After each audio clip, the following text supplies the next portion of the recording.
తారబాబు రుమాల కట్టించుకున్నాడండి. ఎలా ఉంది తారబాబుకి? బాగుందా?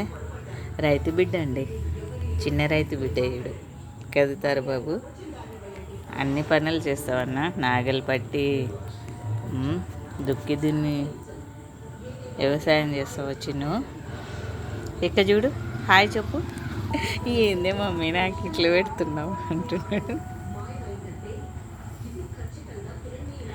సార్ బాబు, తారబాబు ఇక చూడండి సార్, ఒకసారి చూడు. అబ్బో చూస్తున్నాడు. అద్దాలు పెడుదునా చిమిడి ముక్కు అద్దాలు పెడుదునా? ఎలా ఉందండి తారబాబుకి? బాగుందా? ఇక చూడండి, ఇటు చూడుచున్నా. అద్దాలు తీసుకురా తారబాబుకి. లేమంటే లేడంట, అలాగా కూర్చున్నాడు. బాగుందండి. సబ్స్క్రైబ్ చేసుకోండి ఫ్రెండ్స్.